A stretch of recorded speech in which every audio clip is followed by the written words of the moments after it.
documental que ha elaborado sobre el movimiento 15M, que se llama Mayo. Y bueno, pues le agradecemos que esté aquí, que hace un viaje desde Valencia y por lo que implica, mañana no va a trabajar y la va a pasar con nosotros, y lo hace desinteresadamente porque cree en la movilización social, en la conciencia de las sociedades. Y bueno, pues no es... Os he ido dejando información sobre su trabajo en el área de la asignatura. No es un aficionado, él ha estudiado Derecho y Historia Antigua, ha colaborado en la universidad, pues escribiendo varios artículos sobre cultura popular, sobre cuentos, ha escrito libros, es un conocedor de la cultura mesopotámica, ha escrito 3 libros. Bueno, es escritor, evidentemente. Le gusta difundir lo que escribe, a ver si consigue que las personas pensemos, seamos capaces de tener algo más que servir en nuestras cabezas y que podamos construir una sociedad que sea pues más humana, más justa y en la que podamos vivir en mejores condiciones, y cuanto más mejor. Ha elaborado distintos documentales, ha dirigido y codirigido diferentes películas para televisión española, series, documentales, películas de aventura, por lo que tiene una larga experiencia como director y como productor. Y bueno, pues en su labor profesional trabaja como abogado y se dedica a trabajar por los derechos civiles para que el tema de la ley de costas, para evitar, ha conseguido que a numerosas familias pues no les expropie la vivienda, no se la derriben. Y bueno, pues también ha creado una plataforma, la Plataforma Nacional de Afectados por la Ley de Costas, y consiguió en el año 2009 que el Parlamento Europeo se pronunciara y después censurara la actitud que está teniendo España con respecto a la aplicación exclusiva de esta ley. Y ya pues puede intervenir y lo dejo a él que presente el documental. Daros las gracias por estar aquí esta mañana y bueno, vamos a intentar crear un espacio para abrir nuestra conciencia y despertar en la medida que podamos cuáles son las posibilidades que tenemos para responsabilizarnos del cambio social. Buenos días. La conclusión más clara de lo que ha dicho vuestra profesora, de tantas cosas que he hecho, es lo viejo que soy. Es un placer estar de vuelta en la universidad, aunque yo estaba en el centro, no en Espinardo, pero es un placer estar de nuevo en el ambiente de los alumnos de la Universidad de Murcia. El último acto académico público en el que estuve fue cuando estaba haciendo curso de doctorado en Historia Antigua y leí la tesis de licenciatura, en la que tuve una buena discusión con el tribunal, pero buena discusión, y al final salió bien por los pelos, pero discutimos bastante.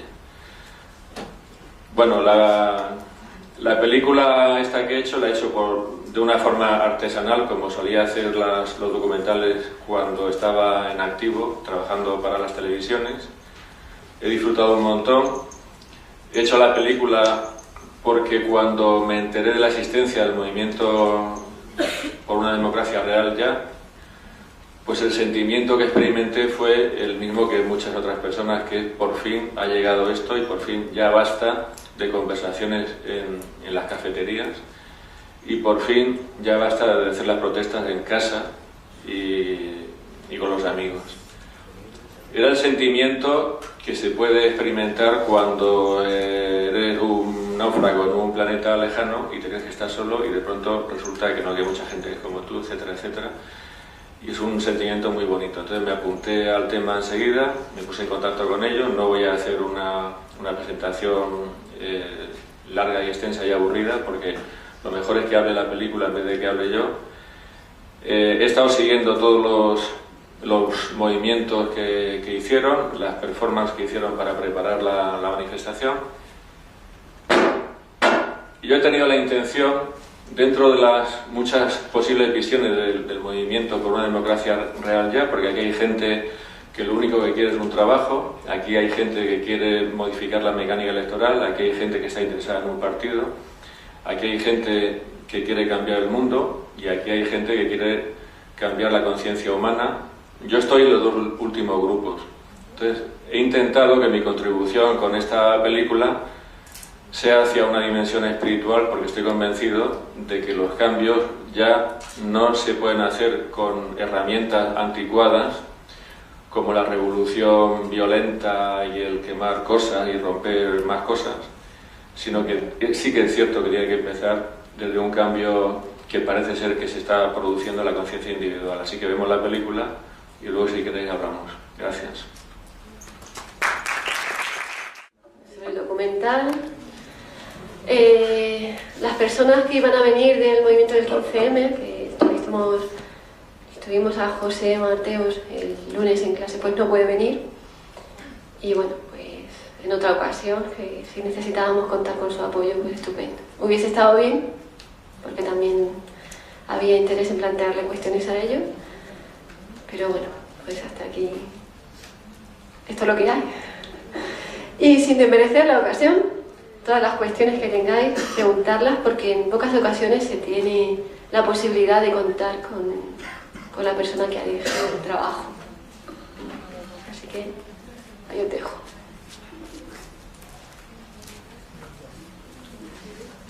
Mientras os lo pensáis, cuando la gente que hacemos o hemos hecho cine tenemos una proyección, pues claro, el susto es que no guste, que la gente se aburra y se salga de la sala. Qué suerte que esto es una clase y estáis ahí tomando apuntes y es obligatorio quedarse, con lo cual yo estoy encantado. Y otra, a mí no me habéis visto en la película, ¿verdad? ¿Alguien me ha visto en la película? ¿En dónde? Pero solo el cuerpo. ¿El cuerpo? ¿El cuerpo?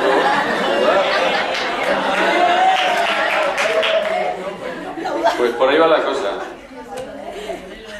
Pero Tu chaqueta, tu corbata y tu camisa y tu mano. chaqueta, corbata y camisa. Pues no, tía, ni chaqueta, ni corbata, ni camisa. Porque yo salgo con una peluca y una minifalda, pero que no se entere nadie, de hombre prehistórico. Antes de que rompa las noticias, esa es mi... ¿No se la habéis visto el cuerpo, no? ¿Eh? Esa es la primera serie de televisión que hice, que como era pobre y sigo siéndolo, pues me tenía que hacer yo de indio y disfrazarme de hombre del neolítico y así fue. O sea que estoy también en la película.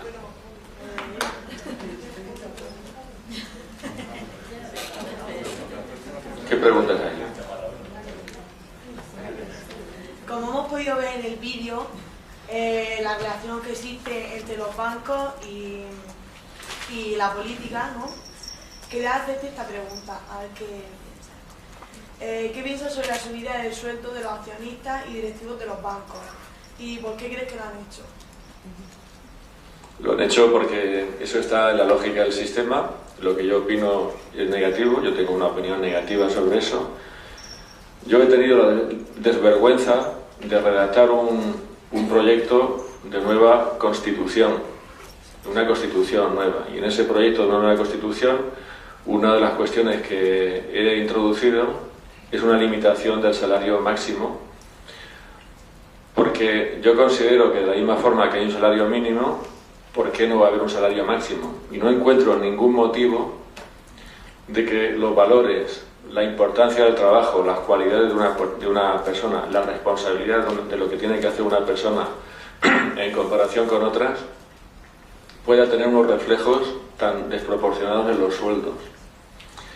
No encuentro ningún motivo para que el salario máximo no sea, por ejemplo, lo que he puesto en el papelito ese que he escrito, que es 10 veces el salario mínimo.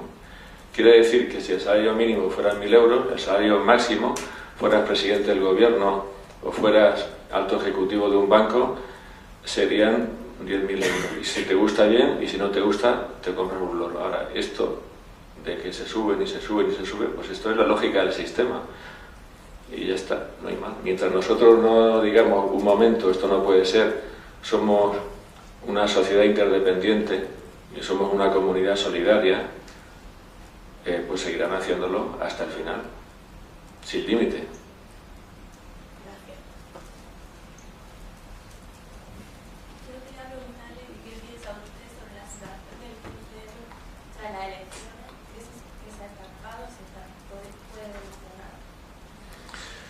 Lo primero es que después de estos 30 segundos que llevamos hablando ya nos podemos tutear.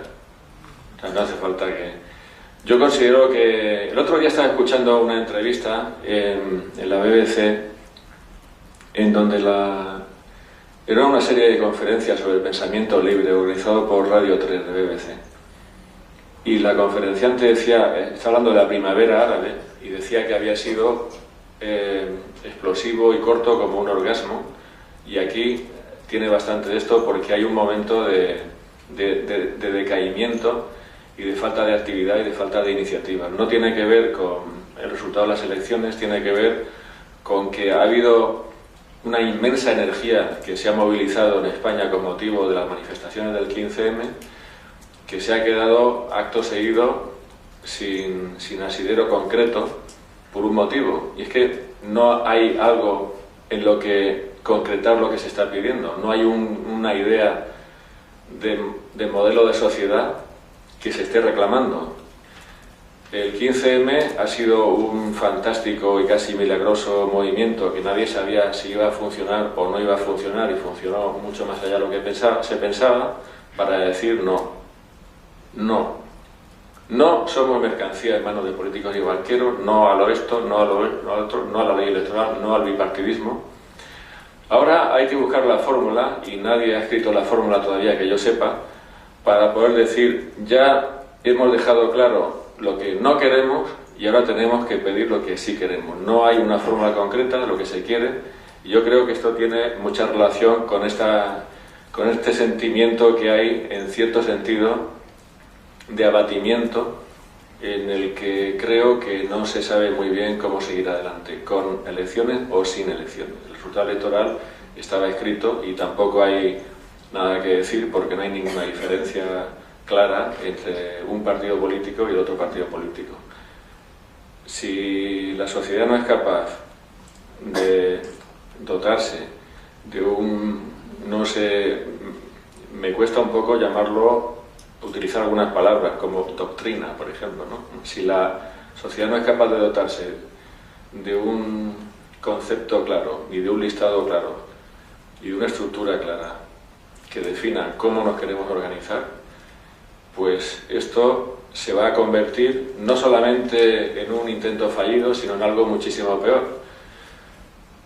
Y es que ese desarrollo del movimiento 15M va a legitimar aún más al sistema. Es decir, el sistema, para funcionar como una supuesta democracia, necesita una escenografía, y en esa escenografía se supone que hay críticas, se supone que hay discrepancias, se supone que hay libertad de discurso, cada uno puede decir lo que quiera, siempre que no funcione, porque si eso empieza a funcionar, entonces ya te ha salido del plato y hay problema. Entonces, o el movimiento 15M o democracia real ya concreta objetivos y se dirige a ellos en busca de unos objetivos muy particulares y muy concretos hacia un modelo de organización nuevo, o no solo será inútil, sino que además va a contribuir todavía más a la legitimidad de este sistema, que ya vemos lo que es poco menos que basura.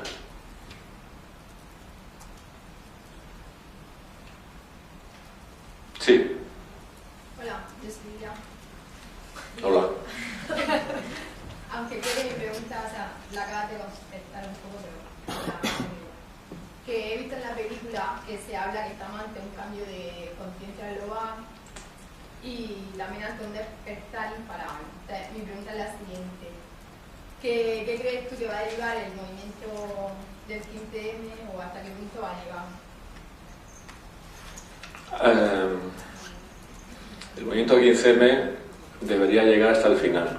el movimiento 15M debería llegar a, digamos, a ser el vehículo de ese cambio global de conciencia.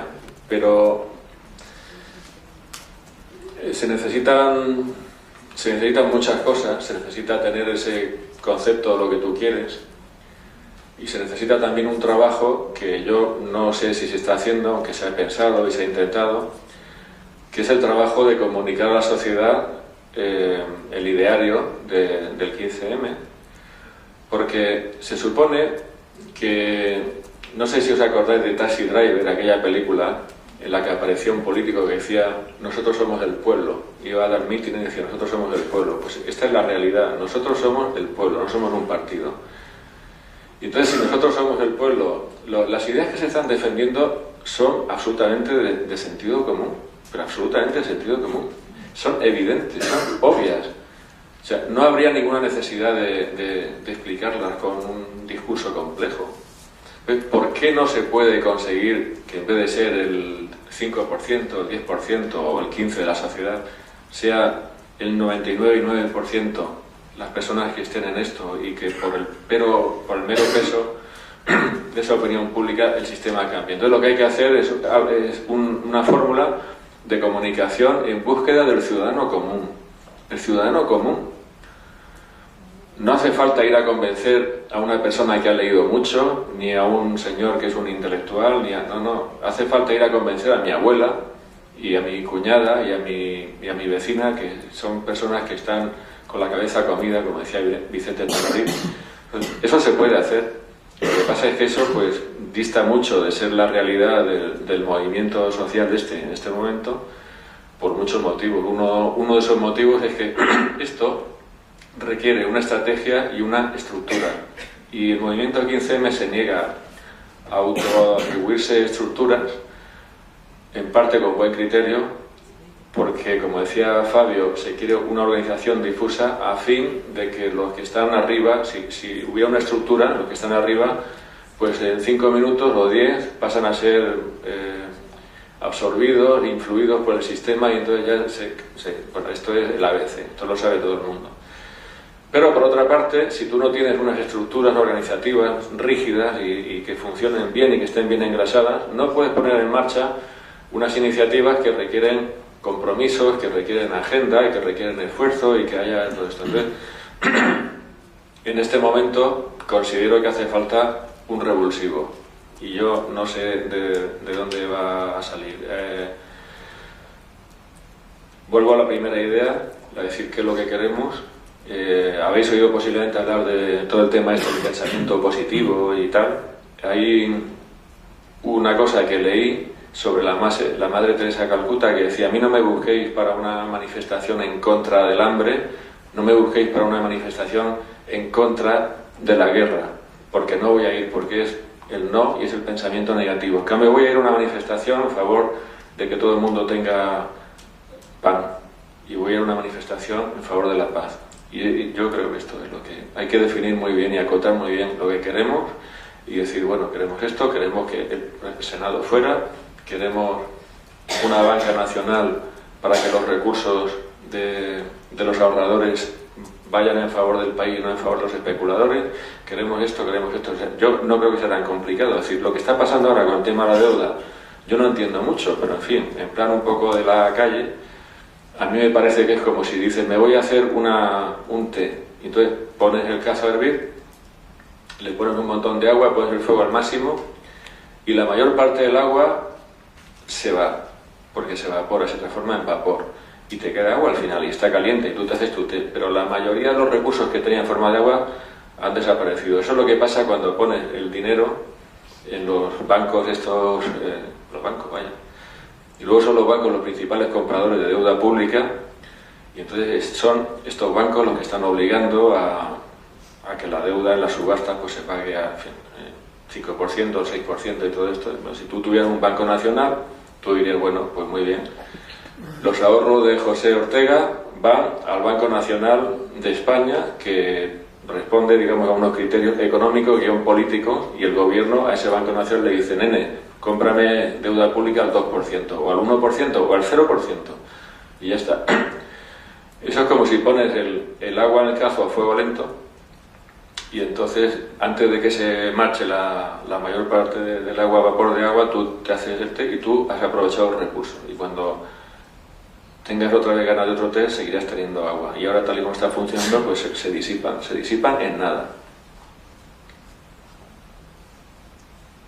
Yo quiero saber que cómo viste tú el movimiento, y si viéndolo desde dentro viste si existían diferentes intereses a carácter individual también. Sí, no debería decir muchas cosas de lo que más o menos pues estoy informado de lo que ha pasado por dentro, porque no creo que no debo, pero sí que puedo decir que yo creo que el éxito del día 15 de mayo les desbordó a los organizadores, que hubo un momento, unas semanas posteriores de desconcierto, incluyendo el desconcierto que producía el interés de los medios de comunicación, cómo les estaban reclamando para ir a tertulias en televisión, a entrevistas en radio y todo esto. Hay una cosa que es así porque funciona así y no lo va a poder cambiar nadie, que es el tema de los egos. Y el tema de los egos se tiene bastante bien sujeto, por lo menos en Democracia Real Ya Madrid, porque como tiene ese movimiento, esa fórmula asamblearia, pues entonces primero va uno, después va otro, después va otro.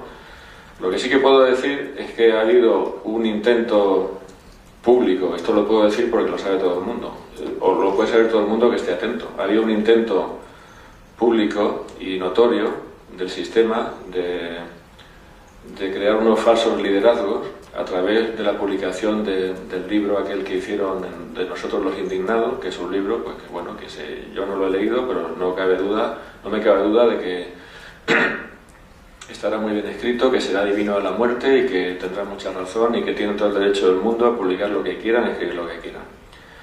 Pero esto fue, bajo mi punto de vista y bajo el punto de vista de muchas otras personas, un intento del sistema de imponer al movimiento Democracia Real Ya unos líderes que no habían sido elegidos ni por el movimiento ni por nadie, sino elegidos por las estructuras económicas. El editorial Destino es la misma editorial que hizo el libro de Hessel, ya lo sabéis. Hessel es un señor que parece ser que ha apoyado públicamente al Partido Socialista ante las elecciones, que también lo puede hacer, todo el mundo tiene derecho a todo, pero la realidad, y esto me lo conozco bien a través del tema que llevo la plataforma de afectados por la ley de Costa, la realidad es que cuando que destacan por entre la masa, en este caso porque han escrito un libro, que tienen todo el derecho, los periodistas pues le llaman a ellos para consultar. Después el movimiento puede nombrar los portavoces que quiera, pero esto es una obviedad y esto bueno, no es culpa de nadie, no es culpa de los que han escrito el libro, pero yo sí que considero que se lo advertí a ellos en su momento, pues una opinión, no es más que una opinión, mi punto de vista, que resulta muy contradictorio que haya ese empeño en mantener unas estructuras descentralizadas y difusas, como comentaba Fabio en la película, y que incluso a pesar de esa decisión, que la mantienen a carta cabal, pues que el mercado decide entre sacar a unos elegidos, transformarlos en las personas que son conocidas públicamente. La revista Time acaba de publicar una entrevista con 3 de ellos, no sé cómo ha sido, ni vamos, que tampoco tengo nada que decir, ¿no? Pero la realidad es que ese es uno de los peligros y una de las situaciones que están atascando el buen fin, porque claro, también por dentro, pues lógicamente no todo el mundo está conforme, no todo el mundo piensa que ese libro se debería haber escrito, y ahí hay unos problemas y aparte pasa una cosa, lo quieras o no lo quieras, aunque en teoría hay asambleas por todo el país y en Tenerife, como hemos visto, y en todas partes, en realidad como el poder está en Madrid y la prensa importante está en Madrid, pues estos muchachos y muchachas que habéis visto en el Patio de Maravillas de Madrid, la calle del Pez, son los que están dictando un poco el ritmo y lo que se hace y lo que no se hace. Y ahí es donde van los ataques que el sistema está dirigiendo contra el movimiento. He hablado antes de que, haciendo alusión a Madre Teresa de Calcuta, lo del no, que no iría una que va en contra de una cosa, sino las cosas que van a favor de. Y yo he trabajado con esa organización de Madre Teresa y por eso sé un poco el motivo de por qué eso. Y quería decir, en relación a lo del 15M y tal, que si vais haciendo una alusión al no a unas cosas y no haciendo una de forma positiva, se puede pasar lo que en el libro que estamos leyendo de Ciudadanía que dice que los verdugos, las víctimas de hoy son los verdugos de mañana. Y entonces, si el movimiento va en contra de una cosa y no está proponiendo nada, el cambio que propone, la revolución que propone, que es quitar a los que están para ponernos nosotros a hacer qué, si no sabemos tampoco lo que hay que hacer.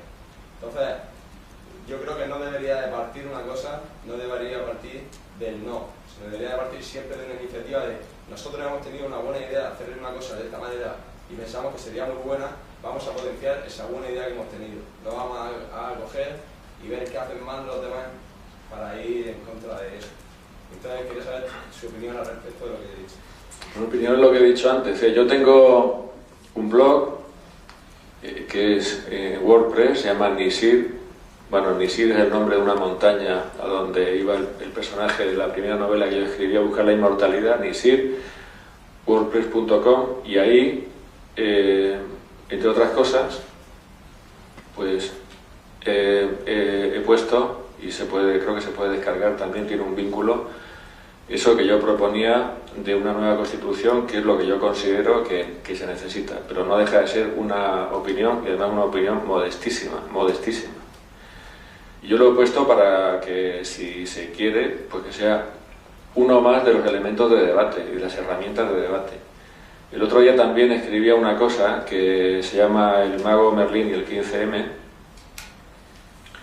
en el que me refería a un artículo que publicó un escritor en una revista que comparaba al 15M con un superhéroe colectivo, porque en el metro de Madrid querían trincar a un inmigrante sin papeles que se había colado sin pagar, y a los 3 minutos, sin saber cómo, aquello se llenó de gente del 15M, impidieron la detención. Entonces hablaba el articulista del 15M como superhéroe colectivo, y entonces yo aprovechaba ese pie para decir que normalmente este tipo de empresas, este tipo de gestas, que lo quieran o no lo quieran, es una gesta épica, el luchar contra el monstruo del sistema, pues la lleva a cabo un héroe joven que se deja aconsejar por un sabio viejo. De manera que el héroe tiene la audacia de la juventud y la energía de la juventud, pero no tiene la sabiduría del viejo, y se complementan bien. Entonces yo lo que decía era, joder, pues aquí lo que hace falta es que si tenemos un superhéroe colectivo que ha tenido efectivamente la audacia de la juventud para romper la pana y sorprender absolutamente a todo el mundo haciendo lo que se hizo, pero que ahora no sabe muy bien, pues ¿por qué no se va a complementar ese superhéroe colectivo con un super consejero colectivo más o menos viejo? Entonces yo tampoco conozco en exceso, pero ATTAC, por ejemplo, pues conocéis ATTAC, pues son gente muy enterada, gente muy preparada, gente que domina muy bien el tema de la economía, y a mí me parece que hace falta que este tipo de personas que tienen otra edad, Carlos Taibo, por ejemplo, este que hablaba aquí, y que tienen mucho más claro que los otros de 20, 22, 25 años que han movido todo, bueno, pues que digan lo que queremos es esto, una refundación del capitalismo, no como decía Sarkozy, sino en serio. No hace falta sacarse de la manga una sociedad totalitaria, ni hace falta rescatar el marxismo, ni hace falta prohibir la libre empresa, no. Pero bueno, hay que partir de una base. Dije, no hay que respetar ninguna regla excepto las que se pueden considerar obvias y derecho natural, pero yo tengo una hija que está en tercero de Derecho y me estamos hablando del tema del libre mercado, de que si China no sé qué, China no sé cuánto, y yo le decía, pues habrá que poner otra vez aranceles y barreras arancelarias para que no haya esto del libre comercio mundial, que al final se ha visto lo que es. Y me puso una cara como si hubiera dicho una blasfemia. Y dije, ¿qué pasa? ¿Que te han adoctrinado en la universidad? Sí, te han adoctrinado. Te están engañando. Te han impuesto un dogma en la universidad, que es el dogma de que aquí el libre comercio es lo único posible. y que las barreras arancelarias para proteger los mercados nacionales y el trabajo y la mano de obra, esto es como nombrar al diablo. Y te están manipulando y te están engañándose. No hay que aceptar absolutamente ninguna regla, ninguna. Hay que replanteárselo todo. Y ese trabajo, eso va más allá de decir no a los recortes. Sí, está bien decir no a los recortes, pero esto ya lo están diciendo todo el mundo, los sindicatos. No. Tenemos que hacer el esfuerzo de entender de dónde viene esto. O sea, es un esfuerzo de inteligencia y de acción. Los recortes no son más que el último fleco de unas estructuras absolutamente desmadradas y absolutamente injustas, que vienen del rollo patatero de la globalización, que nos lo venden como la gran oportunidad mundial, y ya habéis visto lo que es. O sea, ¿cómo va a haber empleo en nuestro país si hay en Cartagena, un fabricante de mamparas de baño que está fabricando en China, mamparas de baño, y luego viene aquí entonces, ¿qué quiere? ¿Habéis escuchado a algún político públicamente hablar de esto? No, ¿por qué? Porque va en contra del gran dogma de la globalización, porque no se puede levantar la voz en contra de la globalización, y que hay que abrirle los ojos a todo el mundo, y nosotros también, y yo también, claro, porque pasa el tiempo y lo voy abriendo. Y para abrir esos ojos, ¿qué cambio tiene que ser más importante, el ideológico o el emocional en esas personas? Porque para promover un sentimiento de unión social no va a usar solo palabras, ¿no? He dicho antes, o creo que he dicho antes, que los viejos sistemas de modificar la sociedad son viejos y se han quedado anticuados. Y han demostrado que al final, pues, o vas a cuatro patas o consigues lo que no querías. La Revolución Francesa empezó, según dicen, porque subió el precio del pan y fue más o menos espontánea, parecido a esto. Ahora también ha subido el precio del pan y de todo lo demás. Y también en otra cosa que lo recomiendo, la BBC, porque tiene gente, no como aquí, tiene gente que dice cosas que tienen mucho sentido. Decían sobre la Revolución Francesa que el problema era que los revolucionarios no sabían lo que querían. Y una vez que le cortaron la cabeza a todo el mundo que creyeron conveniente, dijeron, bueno, ¿y ahora qué? ¡Pum! Napoleón. Y yo incluso creo que uno de los peligros de esta situación es, lo creo, estoy convencido, uno de los peligros de esta situación es una oleada fascista. Porque es posible que en algún momento alguien tenga la brillante idea de decir, uy, el capital financiero, esto me suena a Rothschild, o no sé qué, los judíos y tal, los judíos tienen culpa. Alguien lo va a decir en su momento. Bueno, los viejos sistemas yo considero que son viejos y que deben de superarse. Entonces, sí que hay que hacer un esfuerzo de comunicación, sí que hay que trasladar a todo el cuerpo social que estas ideas son muy elementales, pero tenemos que partir de una base emocional absolutamente nueva, que es el concepto de que todos somos uno y el concepto de que hay que sustituir la idea de competencia por la idea de colaboración, que es lo natural. Y esto no es más que volver a los sentimientos naturales de la persona y volver al origen. No es ningún invento de ciencia ficción, ¿eh? El concepto de que somos iguales, de que todos somos uno, de que el amor está por encima de la competencia y todo esto. Entonces, yo considero que si no hay un cambio, como tú dices, emocional, en el punto de vista de las tripas y del corazón, cuando se hace esto, sí que va a ser el resultado final, pues que va a haber cambio de cara, y que también hay una película de Woody Allen que recoge estas cosas de Centroamérica, bueno, con nuevas reglas de un nuevo equipo de gobierno que diga, pues ahora con una nueva dogmática, con una nueva doctrina, pero que no sería eso, es básico que haya ese cambio emocional, creo yo. Sí. Quería aportar una visión sobre lo que se está diciendo aquí, porque tuve la suerte de estar durante todo este movimiento 15M en dos ciudades y por tanto en las asambleas de dos plazas muy diferentes. una en Castilla y León, en Zamora, en una ciudad pequeña, con ciertas particularidades, pero también he estado al comienzo de todo esto unos cuantos días en las asambleas que hicieron en Plaza Cataluña.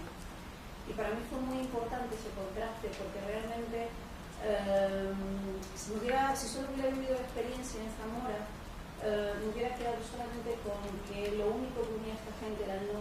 Pero yo tuve la experiencia maravillosa en Plaza Cataluña, donde participaban miles y miles y miles y miles de personas simultáneas, y participaban todas, donde hay donde gente que no tenía en principio todo lo que, o sea, lo que nos venden que tenemos que tener, no tenían propiedades, no tenían trabajo, solo tenían necesidades, se reunían, llegaban a ciertos valores en común y se iban a poblar zonas despobladas. Desde esto a gente que vivía en barrios y que habían quedado fuera del sistema económico y no tenían que comer, y en vez de decir no tengo que comer o ir simplemente a gritar al ayuntamiento, cogían una plaza, se organizaban y hacían un huerto urbano. Entonces yo lo que encontré en esta plaza de Cataluña fue una enorme alegría, no un enorme resentimiento. Yo lo que encontré fue la alegría de mucha gente que estaba haciendo cosas y de muchas generaciones. Ahí no, si bien predominaba la gente joven, yo noté mucha gente de muchos años. Había comisiones y subcomisiones.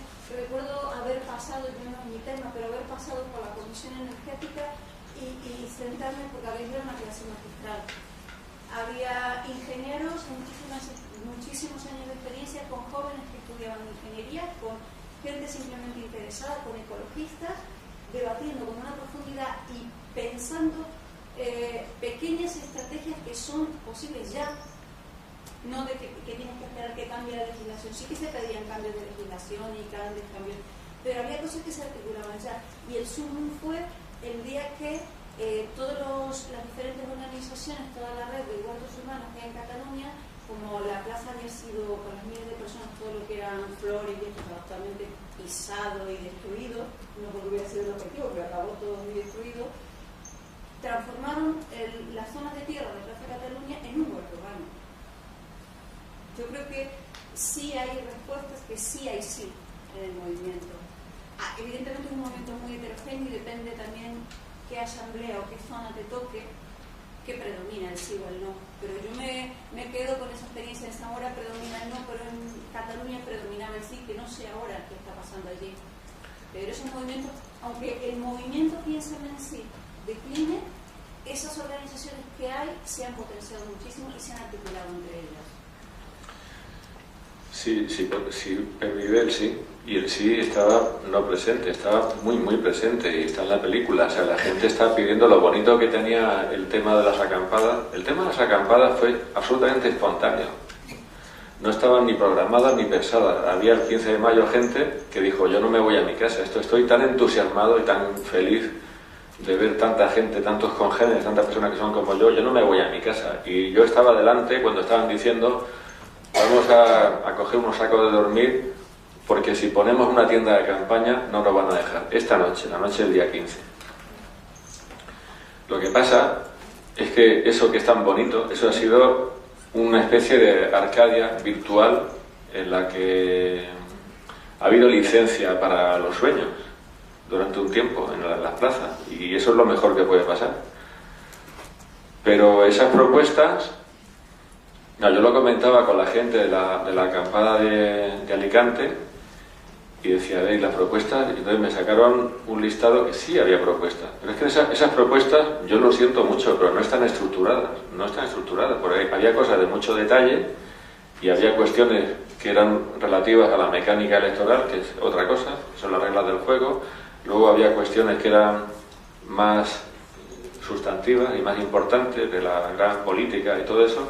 Y estaba todo entremezclado y está bien, pero eso hay que estructurarlo. Y sobre todo te tienes que ir a la raíz del problema. Tienes que empezar a razonar por qué pasa todo esto y por qué la seguridad social tiene esa deuda, por qué los laboratorios de formación. En fin, es un trabajo ingente, pero es un trabajo simplemente de sentido común. Sí, Cuando termina el... ya está. Bueno, yo comentar que yo pienso que estaba así y que está así, que habla de una falta de un sistema organizativo claro, y el sistema que ahora mismo tiene el 15M es la división en asambleas de barrio. Y desde las asambleas de barrio, desde el trabajo de local, es desde donde se está proponiendo cosas y llevando a cabo el sitio. No, Eso se ve, bueno, eso se está viendo aquí en Murcia y yo creo que en España se está organizando para asambleas de barrio, se está trabajando desde ahí. Esa es la pregunta que tengo. yo creo que si hubiera una propuesta alternativa a la gran organización, o sea, si hubiera una propuesta razonada, de decir, ¿por qué las raíces de los problemas que tenemos son la globalización de la economía? ¿Por qué las raíces de los problemas que tenemos son la Organización Mundial del Comercio? ¿Por qué? Me he referido a las grandes bases de la organización de la economía. Todo el mundo podría confluir y decir, sí señor, olé, y lo que queremos es esto. Por supuesto que esas asambleas de barrio y las plazas, lo que había antes en las plazas, es positivo, es muy positivo y además tiene mucha belleza. Y por supuesto que pueden estar sirviendo para resolver cuestiones concretas y por supuesto que además es que sin ir más lejos, en el tema de los desahucios, pues se están planteando reformas legislativas. Yo de Chorra un día coincidí en el avión con el portavoz de vivienda del Partido Popular, que lo conozco por el tema de mi trabajo, y antes de que pasara todo esto ya me dijo que él estaba redactando un proyecto para modificar, no la ley hipotecaria, la ley hipotecaria es la que regula el registro de la propiedad, sino la ley que regula los préstamos hipotecarios. No sé si iba en ese sentido o no, del tema de dación en pago, pero no cabe ninguna duda de que se están produciendo reformas muy interesantes que sin el movimiento Democracia Real Ya o 15M, pues nunca jamás se hubieran producido y eso está funcionando. Lo que pasa es que hay mucha gente que ante aquella explosión de energía y de fraternidad y de posibilismo y de conseguir las cosas, pues quería la revolución ya. Y la consecución de estas cosas al ritmo de la política, que es un ritmo lento, pues está conviviendo con ese sentimiento que tiene o que tenemos algunos o muchos de que se ha perdido el ritmo. Entonces, de que hay que buscar cosas que sean importantes, que sean gordas y sobre todo que sea poner el dedo en la llaga o meterle el dedo en el ojo al sistema yendo a la clave. Y entonces eso que tú dices es cierto, pero yo creo que también es cierto que hace falta un asalto ideológico bien razonado a las bases económicas del sistema. Es que desde la asamblea de barrio, desde donde se debate todo este tipo de temas, lo que son ya globales. La asamblea de barrio se tratan los temas del barrio, se moviliza pues si se está violando el derecho al agua, por ejemplo, que está ocurriendo aquí en algunos barrios, pues eso se intenta luchar por ello en concreto, pero luego se debate sobre los temas globales y luego intentar ver más allá de Pues eso es bueno, pero al final todos esos debates de barrio supongo que deben de confluir en un final que sea no solo para España, porque claro, ha dicho Sandra que esto es mundial. Los problemas que tenemos no se originan ahí en la sede de la Comunidad Autónoma ni en Madrid. Los problemas que tenemos se originan en despachos con una moqueta así de espesa, que están en Zúrich, o están en Ginebra, o están en, yo qué sé, por ahí. Y no son precisamente los políticos los que están originando estos problemas. Los políticos son unas marionetas que están haciendo lo que pueden con el estrechísimo margen de maniobra que le da el gran capital, que cada vez tiene más poder. Entonces, si esto que tú dices de los estudios y las conclusiones que están haciendo las asambleas desemboca en un gran papelito nacional o internacional donde se diga la clave del tema es este y lo que hay que cambiar es esto no lo queremos y lo queremos cambiar así, así, así, pues muy bien, pues eso es lo que hay que hacer.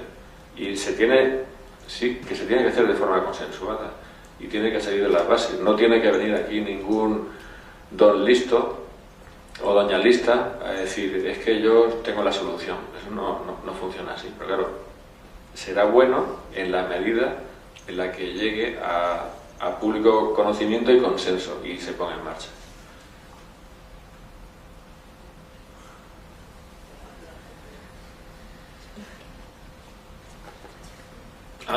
Hola, este es mi operador de cámara.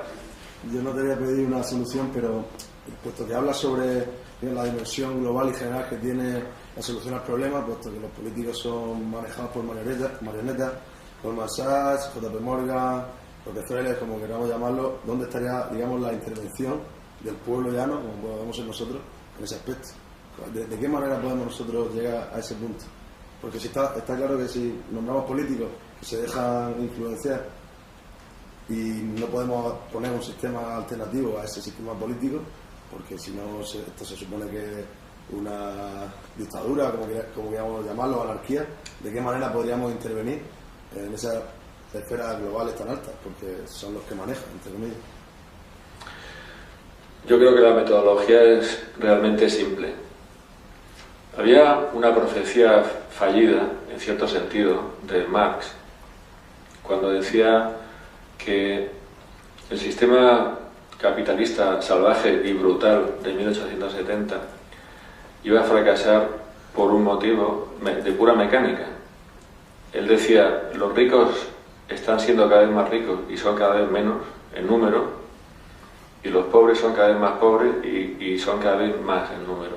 Al final, por su propio peso, por el peso de esa inmensa masa de personas sometidas y humilladas, el tema va a cambiar y se va a instaurar esto que él llamó la dictadura del proletariado. Bueno, pues eso no está funcionando así por un motivo que es clave. A mí me parece que el mayor problema que tiene el género humano hoy, y lo pienso de hace muchísimos años, no es ni el medio ambiente, ni el hambre en el mundo, ni la injusticia social, ni nada de eso. El problema que tiene el género humano, número uno, es que la cárcel está aquí dentro, la cárcel está aquí, porque tenemos tal nivel de manipulación que nos están pateando el hígado y ni siquiera nos damos cuenta. Esto es lo que comentaba antes de Stanislav Lem en su título El Congreso de Futurología, en el que habla pues de un futuro supuestamente maravilloso y estupendo y sensacional, que sin embargo era mentira, y se conseguía esa mentira porque había unos robots que estaban esparciendo un spray que alteraba la percepción de la realidad, y la realidad era fea. Bueno, pues tenemos alterada la percepción de la realidad, y yo considero que la metodología para conseguir eso que tú me dices es romper esa situación, y romper esa situación exige una cosa realmente muy simple, pero muy simple. Es que como cuando hacemos un viaje de estudios y vendemos papeletas y cada uno tiene que vender tantas papeletas, pues hay que convencer a los vecinos, hay que convencer a los escépticos para hacer algo parecido a aquella visión que tenía Marx, de decir que van a ser tantos que por su propio peso al final van a hacer que el sistema caiga y que nazca otra cosa.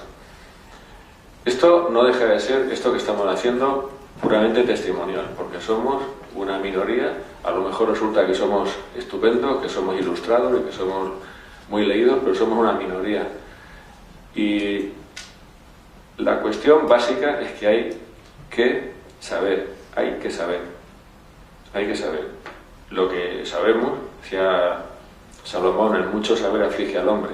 Bueno, lo que nosotros sabemos tenemos que hacer que lo sepan todos los demás, y es un trabajo absolutamente pacífico, no estresante, pero que requiere, a mí tampoco me gusta la palabra apostolado, pero bueno, ni adoctrinamiento, no me gusta ninguna de esas, pero bueno, habrá que buscar la manera de que, como he dicho antes, en vez de ser el 5%, pues seamos el 90 o el 99%, que realmente eso que llaman la mayoría sociológica.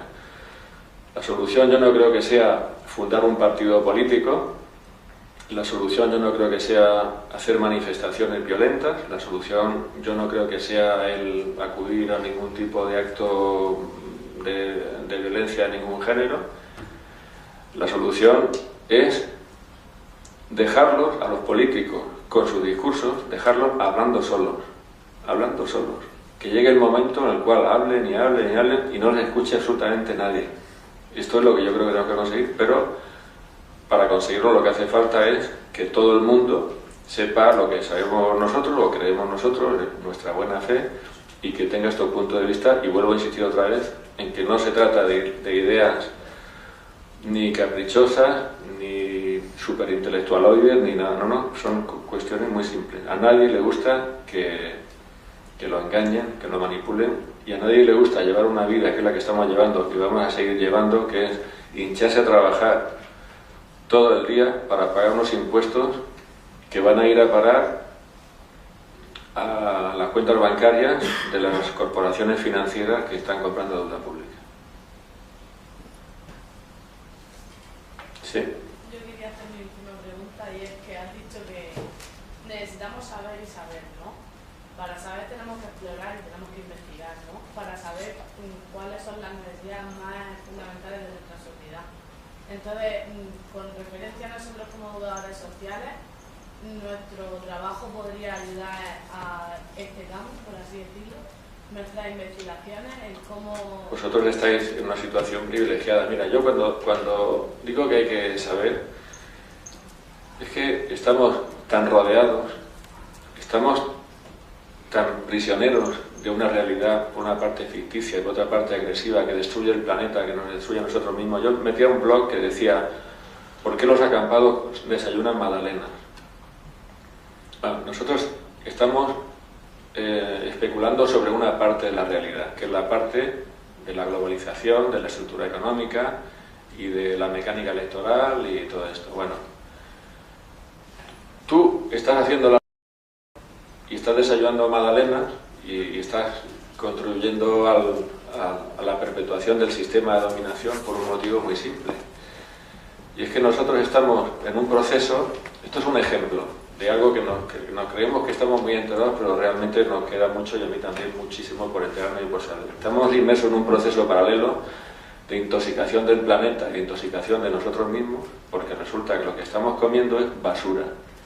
La globalización es un invento que puede estar bien para vender tornillos. Esto lo dije una vez en un congresillo que iba. Yo quiero vender un tornillo en China y ya está, pues cojo, hago una transferencia bancaria o me la hacen, meto un contenedor y lo mando para China. Pues si quiero hacer eso con productos de alimentación que son perecederos, tengo que trufar esos productos de alimentación de basura química. Nos estamos comiendo 5 kilos al año, cada europeo, 5 kilos al año de productos químicos que son aditivos químicos en la comida. Es un ejemplo. No, que tiene cierta parte de razón, y por eso se puede hablar de infertilidad en mujeres, en muchísimos casos. No tendría fin. O sea, esto no tendría fin. Aquí todo el mundo tenemos un buen rollito con el internet, nos comunicamos por Facebook y todo. Bueno, pues resulta que el tema de la red de wifi pues está como está. Y sabéis que hay gente que es electrosensible, no puede estar, yo lo conozco, algunas personas que están así, no pueden soportar estar delante de ningún sitio donde haya ningún tipo de aparato eléctrico, y por supuesto las ondas wifi son muy probablemente peligrosas o bastante peligrosas. Recibí un correo electrónico hace 3 días de una amiga que está en la Unión Europea, en Luxemburgo, trabaja en el tema de las publicaciones, y me comentó que acababa de asistir a una conferencia sobre el tema de las ondas wifi, y lo que se comentaba en esa es como muy preocupante sobre las ondas wifi. En la Biblioteca Nacional de París, por ejemplo, se ha suprimido el wifi. Francia es un país culto, no le pasa como aquí, y entonces no hay ondas wifi, hay solamente cable, etc. Esa es otra.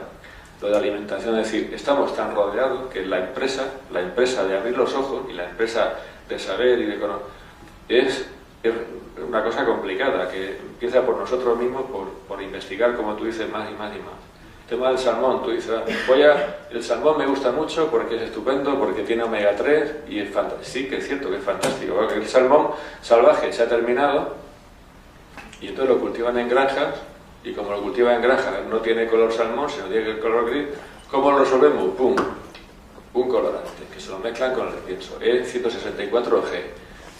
Se acumula en la retina y da problemas de visión. O sea, tú comes mucho salmón y ya verás lo que te pasa. Pescado de piscifactoría, que el Crohn está publicitándolo continuamente. Coma pescado de piscifactoría, tiene el resto de antibióticos.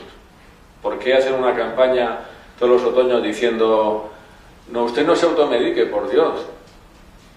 Usted no se automedique. Usted no tome antibióticos si no se lo receta el médico, porque usted puede desarrollar una cosa terrible, que es la resistencia a los antibióticos, que es terrible. Y entonces, claro, si estás comiendo el pescado de granja, a lo mejor resulta que como este le dan antibióticos, porque el pescado no puede estar, ni el pescado ni los humanos. Imagínate que nos encerramos todos en un ascensor, todos. Eso es lo que hacen con el pescado de granja. Estrés, bajada de defensa, antibióticos. Y los antibióticos al plato. Estamos absolutamente rodeados. Entonces vosotros, como personas que estáis en este tema, vais a estar en el tema de la educación social, pues yo considero que tenéis unas posibilidades inmensas de abrirle los ojos a muchas personas que lo necesitan, y lo necesitamos todos. El problema más importante es la contaminación. Sí, claro. Ese es más importante, claro. No es las condiciones del horno. Por eso es por lo... Sí, es lo que piensan, no es lo que comen. Exacto.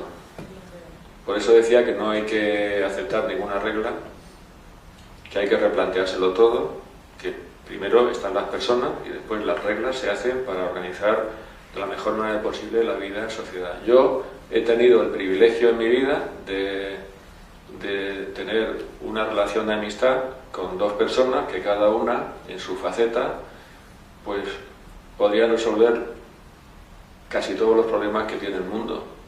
Uno es el inventor de un motor que funciona sin ningún tipo de combustible excepto el aire, no contamina, no consume, gasto cero, o sea, nada, puede mover cualquier cosa, hasta un avión.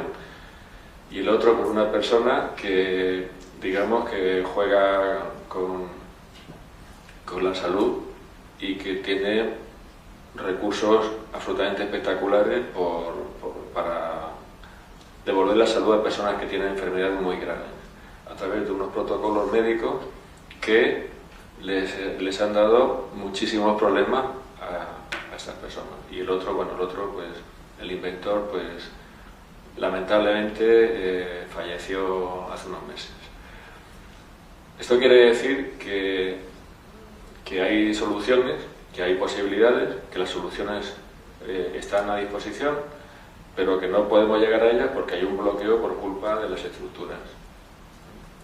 Se estaba comercializando ya, porque el motor era un tema más teórico, pero está comercializando un cacharro que se llama reactor Foul, que se lo pone en un motor de gasolina. Tú fíjate el lío que hay con el tema ahora que han dicho que el protocolo de Kioto, que se vaya todo a freír espárragos, etcétera, en Durban. Bueno, pues no es que lo haya, es que lo he tenido yo en la mano, y yo he hecho una prueba con periodistas. Yo le organizé un congreso a este hombre para esto, y hemos hecho una prueba científica delante de la prensa para comprobar que esto funciona. Es un cacharro que se lo pone en un motor de gasolina y entonces reduce el monóxido de carbono en un 100%, el dióxido de carbono en un 98%, al revés, no me acuerdo.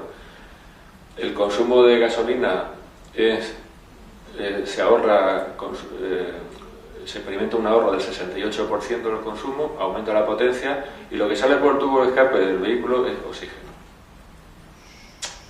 Y esto lo fabrican, lo que pasa es que los tienen ahí en un rinconcito. ¿Esto por qué no es primera noticia mundial de todos los periódicos y de todas las radios? ¿Por qué? Porque no nos conviene. Pues esto es lo que hay. Entonces, ya yo creo que pues eso es lo que pasa. Entonces, bien, vayamos a ampliar la conciencia de nuestros congéneres como medio y a limpiar la nuestra si podemos, porque, en fin, junto al cambio emocional, pues hace falta saber. Por eso lo de investigar. Si tú sabes y conoces que existe ese aparato y sabes que hay estas personas que no quieren que salga a la venta, pues bueno, aunque le haga competencia al petróleo. O sea, pueden competir y que ganen mejor, ¿no? Como la competencia lo que están comentando nosotras las personas, por lo mismo. Nos está diciendo eso que compitamos entre nosotros y vosotros no vais a sacar un producto en el que el combustible que está dañando nuestra capa de oxígeno lo puede convertir, o sea, de ozono, lo puede convertir los residuos en oxígeno y competir contra los coches que hay y los motores que hay. Es una contradicción completamente. La realidad está ahí. La realidad está ahí. La realidad de que el origen del cáncer son los productos químicos y los pesticidas que hay en la comida está ahí. La realidad de que por ejemplo, muchos productos de limpieza tienen estrógenos artificiales, productos químicos que imitan los estrógenos y pueden producir cáncer de mama y de próstata por aumento de estrógenos que están ahí. La realidad de que España es un país que está abrumando al mundo con la cantidad de basura química que tira como pesticidas en sus florecientes frutas y verduras de tal, está ahí. Y la realidad está aquí delante de nosotros. Lo que pasa es que tenemos que romper la pantalla de esta gente, de los medios de comunicación que no nos dejan ver. Pues vamos a romper esa pantalla de forma delicada y cordial, pero vamos a romper esa pantalla.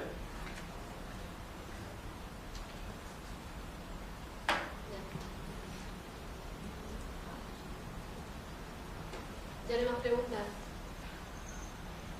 Pues... Bueno, que me hemos hecho una pregunta. ¿Ves? Eso era algo que quería comentar, que José Ortega no sabe, y es que no estabais obligados a venir aquí y estar, que hoy solo tiene una hora de docencia, pero sí que tenéis la obligación de por grupos de 4 personas al menos, por grupo plantear una pregunta. Es que como se han contestado las Pero preguntas conforme también es cierto, porque ellos ya llevan tiempo trabajando sobre el 15M, que alguna de las preguntas... Pero sí, o sea, lo único que había era para que para después hubiese debate e incentivar era que... No hay que obligar a nadie a que pregunte. Tampoco hay que obligar a nadie a preguntar nada, creo yo. No, simplemente es una cuestión de clase. Eso es el único punto que os beneficia o perjudica. Era el único punto que tienen directamente comprometido con su nota de las asignaturas. O sea, están aquí porque quieren estar. Pues muchas gracias por estar. Entonces, A ti por venir a enseñarnos. yo vengo muy a gusto. Oye, por cierto, dicho sea de paso, resulta que esto que hemos hecho, esto es un aperitivo, porque de aquí a un mes esto mismo se va a hacer en Heidelberg, el Instituto Alemán Americano, con asistencia de medios de comunicación y con presencia de Sandy, la pelirroja, que es la que lo ha organizado, pues es alemana. Sandy se fue de España porque estaba asqueada con el país. Los problemas son globales, pero los niveles de corrupción no son iguales en toda Europa, eso seguro. Ella se fue de vuelta a Múnich, ahora vive en Berlín y ha organizado esto, y vendrá Vicky, que es la otra que chillaba por las calles, y que la verdad es que pasó una cosa, el día ese que, cuando yo trabé contacto con ellas, esta es la realidad, te acuerdas como te pongas, esta es la realidad, había unas chicas y unos chicos. Y esta chica, bueno, tú a Sandra la ves muy delgadita, muy bajita y tal, y bueno, le soplan y se cae. Bueno, ¿habéis visto algún chico chillando por la calle diciendo, no, eran ellas, eran las mujeres, solo las mujeres? Los chicos ahí más. Y en el metro también. En el metro también, sí. Esos detalles han sido los que me han dejado a mí un poco. ¿Por qué eso de las mujeres? Sí.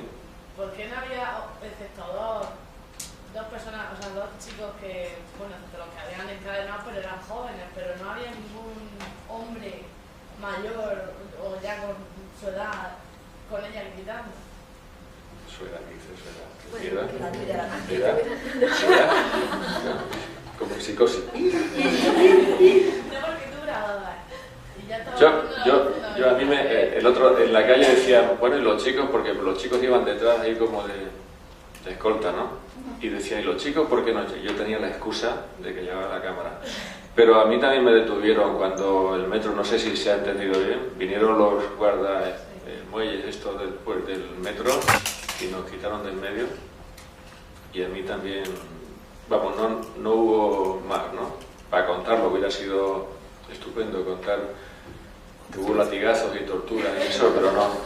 Lo que pasa es que hicimos una reclamación Y en esa reclamación, lo que yo creo que ellos no esperaban era que pusiéramos que era una violación de la Declaración Universal de Derechos del Hombre, que lo pusimos allí en la hoja de reclamaciones del metro. Y en fin, no tuvo ninguna consecuencia y ya está. Decían que se estaba haciendo publicidad y que estaba prohibida la publicidad. Prohibido pensar. Aquí en Murcia también se están dejando mucho ver la mujer. Sí. Sí, se están dejando ver mucho. Bueno, mi pregunta iba sobre el tema de los desahucios, que aquí en Murcia la plataforma de defensa por la hipoteca, bueno, y la comisión de acción que se creó de la acampada del 15 de mayo ha creado un vínculo muy fuerte de paralización de los desahucios. Se han conseguido paralizar muchos desahucios. Y bueno, ayer mismo hubo un desahucio en Murcia y se utilizó la represión contra las personas de la casa y contra los que fueron a paralizar el desahucio. Y esto parece ser el inicio de lo que se viene encima. O sea, va a ir, la represión va a ir cada vez más fuerte. Sí. Yo pienso que sí, y además en Murcia es la primera vez que pasa que se utiliza la represión en este tema. Y o sea, a mí me da la impresión, y a bastantes más, que esto va a ir así. Y bueno, no sé, ¿qué piensas tú? ¿Que tenemos que continuar con la misma actuación entonces? ¿Tú has visto a Chema? El que decía, a nosotros no nos rescatan. Chema es un afectado por el tema de las hipotecas. No hay que decir que a Chema le hayan pegado, pero a Chema lo llevan Márquez. Una vez lo cogieron, se lo llevaron en volandas, de donde estaban ahí intentando parar un desahucio, 2 o 3 policías en el aire, y según contaba él, pues lo tiraron contra el suelo y dijeron que no se volviera a acercar a ninguna de estas cosas, un desahucio, etcétera, etcétera, etcétera. Se levantó, se peinó como pudo y enseguida se iba al siguiente desahucio. Este tipo es así. Y Paco López también. Paco López lo ve que es un tío que es todo corazón y que tal. Yo he dicho antes que los movimientos sociales críticos de este tipo legitiman el sistema y le dan brillo y realce porque justifican que hay crítica, pero siempre y cuando que no funcionen, ¿no? Siempre y cuando que no se pasen. Y entonces estamos en la fase de pisarle el rabo al león. De pisarle el rabo al león. Esto es una cuestión de equilibrio de fuerzas y una decisión política, la de mandar a los policías que ataquen o no hacerlo. En la medida en la que haya simpatías sociales hacia, como creo que las hay, las personas que estáis o que están intentando parar los desahucios, a los políticos les va a costar dar la orden. Si cogemos la ley no hay ninguna duda, o sea, eso no se puede hacer, lo manda el juez, es una orden ejecutiva, se basa en una sentencia, en un auto y fin del tema. Pero bueno, eso está la conciencia moral de las personas y hay que contribuir un poco a limpiar también la conciencia moral de los responsables políticos y políticos por este procedimiento que es que estas acciones sean siempre pacíficas y que estén moralmente muy justificadas y que estén muy bien explicadas, y yo sí que pienso que hay que seguir adelante. El caso es que ayer la orden se dio por el delegado del gobierno de aquí de Murcia, del Partido Socialista. Es lo que dice que está en las personas que dan la orden, ¿no? Y bueno, por ello que hemos ido a protestar. Con respecto a eso, mi hermano es policía, además le tocó del movimiento aquí en Murcia, y él se quedó flipando porque es que desde arriba le decían no podéis hacerles nada, pero provocarles para que os den y ya empezar la bronca. Y poder los policías, pues, o sea, si mi hermano se quedó muerto, dice, vamos, me estáis llamando para que esté una manifestación pacífica y me decís que lo esté provocando. Y veía a los compañeros que decían, sois unos maricones, sois unos no sé qué, sois unos no sé cuántos, para que los chavales le pisen a ellos. Muy buena aportación. Eso es lo que se vio en Madrid. Esto es real. Ayer mismo Los la policías estaban pegándole con el cristal protector y la porra. Y los infiltrados también, ¿no? No. En Barcelona, sí. Tirados sangrando como si fueran... Yo cuando fui a grabar la manifestación del 19 de junio en Valencia, tuve suerte que no me partieran la cara, porque hubo un tipo que que se creía que yo era un infiltrado de la policía. Y entonces me viene y me dice, ¿para quién trabajas? No, yo estoy haciendo esto yo, para mí, ¿qué tal? Y dice, esto como todo, no sé qué, por los infiltrados, no sé qué, una mala castaña, bueno, y me quería romper la cámara, Paradójicamente, lo que me estaba exigiendo era que quería que le enseñara el carnet de identidad, con lo cual el policía parecía él. Entonces yo le enseñaba el carnet, y él era el policía y yo era el ciudadano. Bueno, ha habido mucha neura con el tema de los infiltrados, y parece ser que sí que había infiltrados. Y esto, pues esto es Nicolás de Maquiavelo, cuando escribió El Príncipe, que el hombre, pues estos son las fórmulas de trabajo florentinas, por eso se llama así. Eso es ilegal, es que siempre tienes que estar completamente uniformado. O sea, es que... No, pero incluso con el uniforme, ¿no? Lo que acaban de comentar, esa provocación, en fin, esto es... ¿Sí? Es que no saben cómo... Es que la gente está tan cargada de razones que no saben qué hacer para pararlo. Es que ellos no tienen un primo, un hermano que están en una mala situación. ¿Qué pasa? Bueno, Paco... Están bajo la espalda cubierta. Este, de la barba, Paco, este tío, en otro intento de parar un desahucio, este tío hizo llorar a 2 o 3 policías con eso, con ese discurso. Porque ese tío, el Paco López, tiene un corazón que no le cabe en el pecho. Yo creo que ya se ve. Bueno, pues ese tío empezó a decirle a los policías, eso que dices tú. ¿Y si fuera tu madre? ¿Y si fuera tu hermana? Y tal, y empezó así. Ese fue el día que se pusieron de rodillas con la mano en la nuca, como diciendo, venga, dame el tiro en la nuca. Y esto los desconcierta, porque son unas unidades antidisturbios que están adiestradas para recibir y dar. Pero no están adiestradas para que la gente se diga, venga, dame el tiro. Para eso no está en el manual. Entonces los tíos se quedaron. Y hubo 2, según dicen los que estaban delante, que se dieron la vuelta, policía digo, con lágrimas en los ojos, porque lo estaban acusando recibo de lo que les decía Paco. En fin, aquí hay mucho que hablar. El otro día había uno, que yo con eso no me quiero meter, decía que había que ganarse la voluntad, nada más y nada menos, que del ejército. Yo prefiero eso, que se quede al margen y tal. Pero bueno, el caso es que la realidad es que los policías son unos funcionarios del Estado, como todo el mundo, que tienen, lógicamente, unas obligaciones, que tienen una lealtad y que tienen que ser todavía más obedientes que el resto de los funcionarios, pero no dejan de ser funcionarios, Y lo que está pasando les afecta también a ellos, y ahora cuando vuelvan a subir el IVA, que lo vuelvan a subir, ellos lo sufrirán también, etcétera, etcétera, etcétera. Entonces, entre las personas a las que hay que convencer de estas realidades, también están los policías, que también son conciudadanos nuestros. Es que lo que dice mi compañera es tan real como que, o sea, de utilizar la provocación, como que ayer mismo por la tarde, en la protesta que hicimos frente al acto que tenía el delegado del gobierno que dio la orden, pues fue llegar nosotros y uno de ellos ya por el casco, y además uno de nosotros preguntar, ¿alguien tiene un chicle? Y decir, ¿quién ha dicho que si tiene un chicle? ¿Quién ha dicho? O sea, la más mínima, sí, van preparados para empezar. Sí, sí. Intentando que haya una chispa de... Que lo veis, no puede ser. Es que ¿Qué hacemos ante eso? Una pregunta. Volviendo a alejarnos y mirándolo como un fenómeno más global.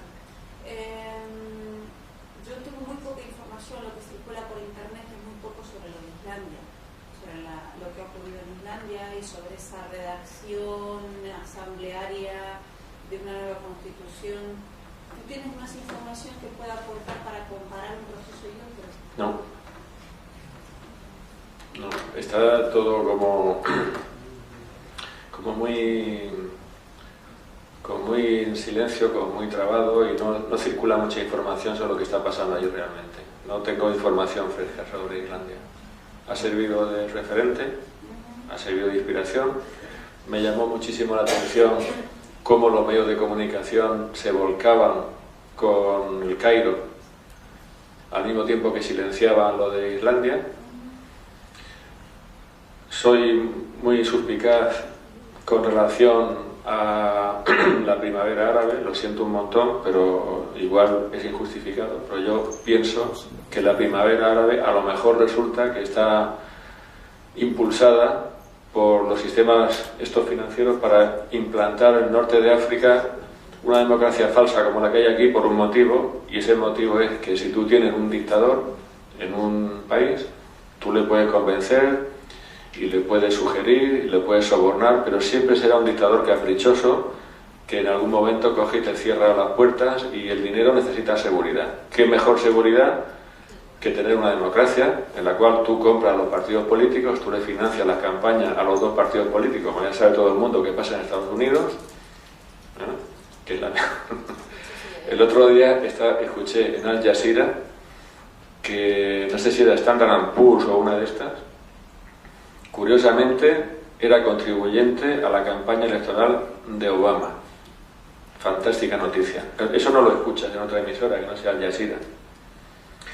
Y entonces yo decía, bueno, ¿y por qué se va Juan Ramón Lucas a emitir en directo desde la Plaza del Cairo para contar la revolución, y están dándole todo el aire que pueden a esto, y en cambio no sabemos ni media palabra de lo que ha pasado en Islandia? Qué contradictorio, ¿no?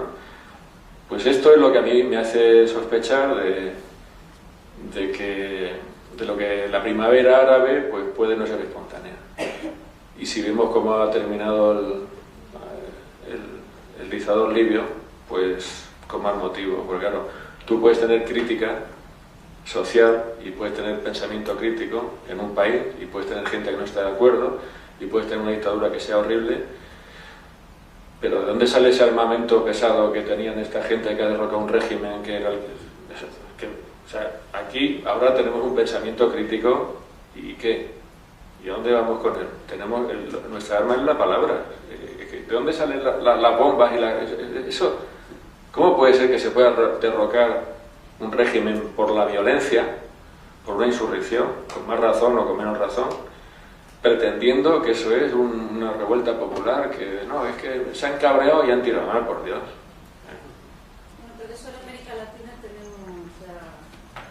historial de mercaderes interviniendo. Sí.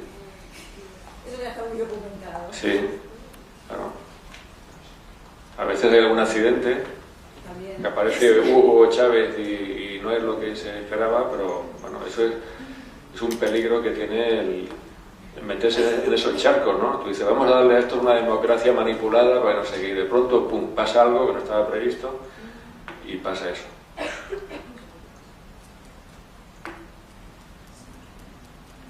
¿Alguna cuestión?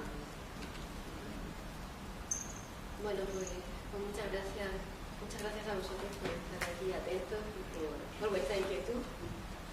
Gracias a José Ortega por venir, por contribuir con su trabajo y por ayudarnos a que cada día un poco más vayamos sabiendo o conociendo un poco cuáles son las herramientas que nos permiten pensar y hacernos un poco más libres, yendo luego a la práctica y a la acción, y a impulsar propuestas educativas que permitan, pues eso, que contribuyan a ese cambio social del que ahora mismo, hoy aquí, ya estamos siendo protagonistas. Y en nuestras casas, o sea, a nivel individual y a nivel profesional. Tenemos que creer en él para que sea real.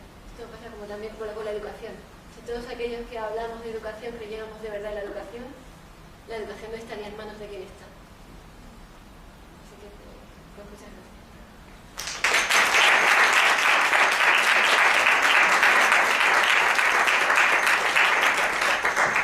Y gracias por invitarme, ¿eh? Me siento muy honrado. Las personas que por fin ha llegado esto y por fin ya basta de conversaciones en las cafeterías, y por fin ya basta de hacer las protestas en casa y con los amigos. Era el sentimiento que se puede experimentar cuando eres un náufrago en un planeta lejano y te crees que estás solo y de pronto resulta que no hay mucha gente como tú, etcétera, etcétera. Y es un sentimiento muy bonito. Entonces me apunté al tema enseguida, me puse en contacto con ellos. No voy a hacer una presentación larga y extensa y aburrida, porque lo mejor es que hable la película en vez de que hable yo. He estado siguiendo todos los movimientos que hicieron, las performances que hicieron para preparar la manifestación. Y yo he tenido la intención dentro de las muchas posibles visiones del movimiento por una democracia real ya, porque aquí hay gente que lo único que quiere es un trabajo, aquí hay gente que quiere modificar la mecánica electoral, aquí hay gente que está interesada en un partido, aquí hay gente que quiere cambiar el mundo y aquí hay gente que quiere cambiar la conciencia humana. Yo estoy en los dos últimos grupos. Entonces, he intentado que mi contribución con esta película sea hacia una dimensión espiritual, porque estoy convencido de que los cambios ya no se pueden hacer con herramientas anticuadas como la revolución violenta y el quemar cosas y romper más cosas, sino que sí que es cierto que tiene que empezar desde un cambio que parece ser que se está produciendo en la conciencia individual. Así que vemos la película y luego, si queréis, hablamos. Gracias. Sobre el documental, las personas que iban a venir del movimiento del 15M, que tuvimos a José Mateos el lunes en clase, pues no puede venir. Y bueno, pues en otra ocasión, que si necesitábamos contar con su apoyo, pues estupendo. Hubiese estado bien, porque también había interés en plantearle cuestiones a ellos, pero bueno, pues hasta aquí esto es lo que hay.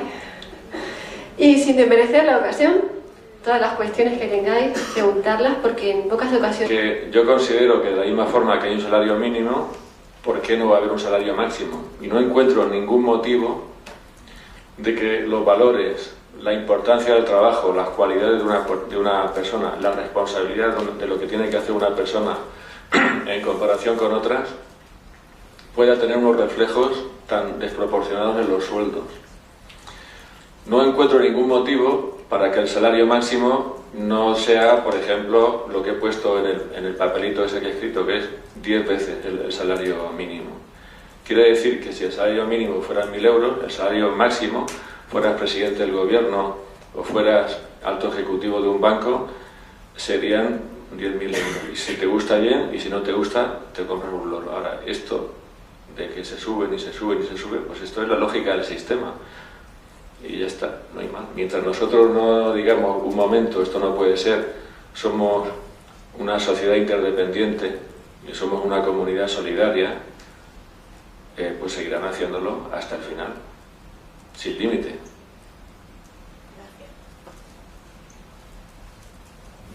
Yo quería preguntarle qué piensa usted sobre la situación del crucero, o sea, la elección, que se ha estancado, puede evolucionar. Lo primero es que después de estos 30 segundos que llevamos hablando ya nos podemos tutear. O sea, no hace falta que...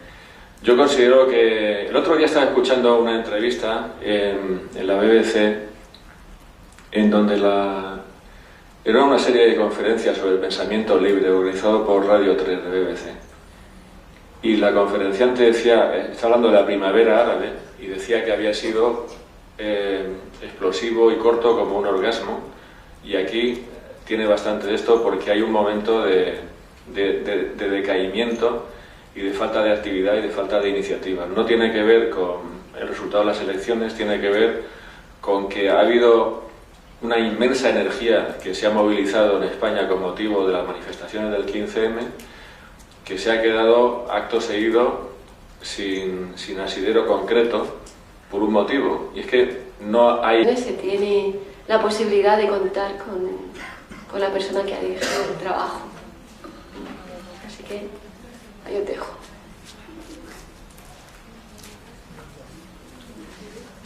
Mientras os lo pensáis, cuando la gente que hacemos o hemos hecho cine tenemos una proyección, pues claro, el susto es que no guste, que la gente se aburra y se salga de la sala. Qué suerte que esto es una clase y estáis ahí tomando apuntes y es obligatorio quedarse, con lo cual yo estoy encantado. Y otra, a mí no me habéis visto en la película, ¿verdad? ¿Alguien me ha visto en la película? ¿En dónde? Pero solo el cuerpo. El cuerpo.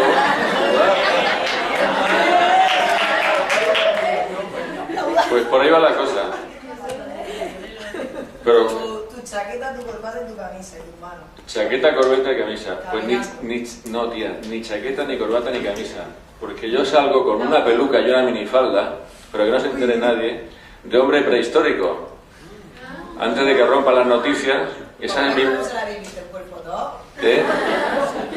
Esa es la primera serie de televisión que hice, que como era pobre y sigo siéndolo, pues me tenía que hacer yo de indio y disfrazarme de hombre del neolítico y así fue. O sea que estoy también en la película.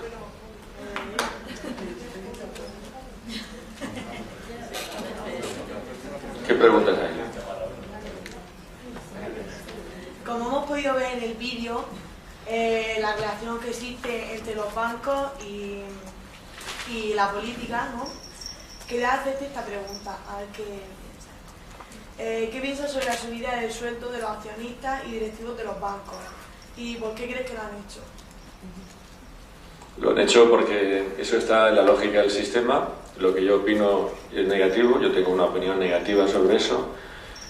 Yo he tenido la desvergüenza de redactar un proyecto de nueva constitución, una constitución nueva. Y en ese proyecto de una nueva constitución, una de las cuestiones que he introducido es una limitación del salario máximo. Porque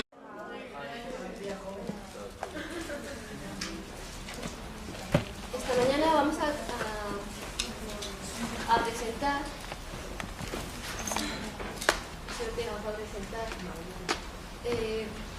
un documental que ha elaborado sobre el movimiento 15M, que se llama Mayo.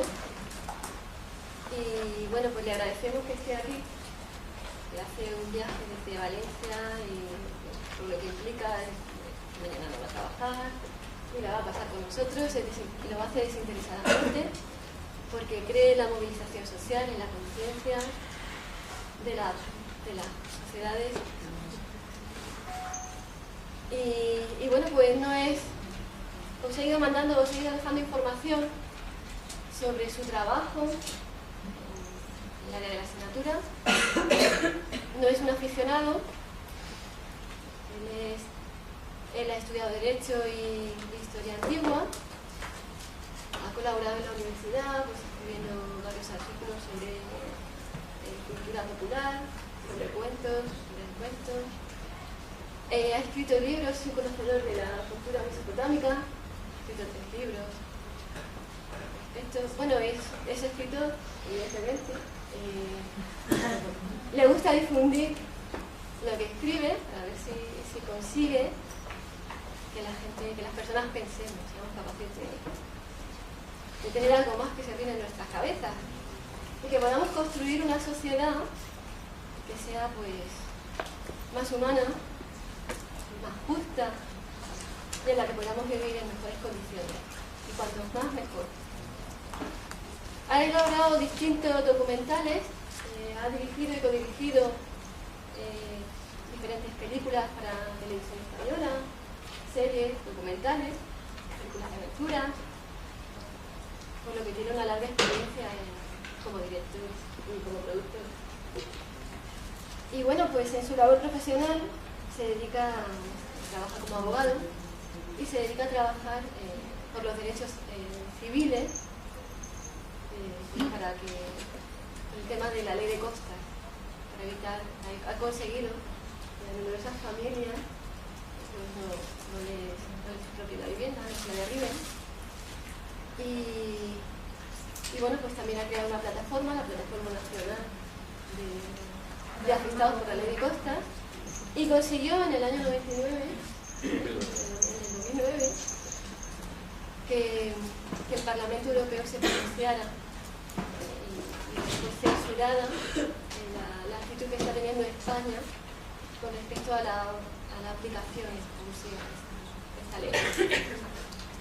Y ya pues puede intervenir y le dejo a él que presente el documental. Daros las gracias por estar aquí esta mañana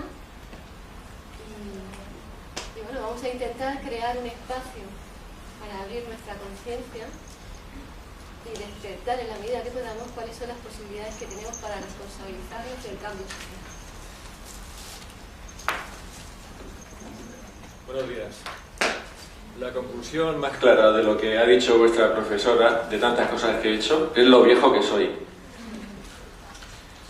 Es un placer estar de vuelta en la universidad aunque yo estaba en el centro, no en Espinardo, pero es un placer estar de nuevo en el ambiente de los alumnos de la Universidad de Murcia. El último acto académico público en el que estuve fue cuando estaba haciendo curso de doctorado en Historia Antigua y leí la tesis de licenciatura, en la que tuve una buena discusión con el tribunal, pero buena discusión, y al final salió bien por los pelos, pero discutimos bastante. Bueno, la película esta que he hecho la he hecho de una forma artesanal, como solía hacer los documentales cuando estaba en activo, trabajando para las televisiones. He disfrutado un montón. He hecho la película porque cuando me enteré de la existencia del movimiento por una democracia real ya, pues el sentimiento que experimenté fue el mismo que muchas otras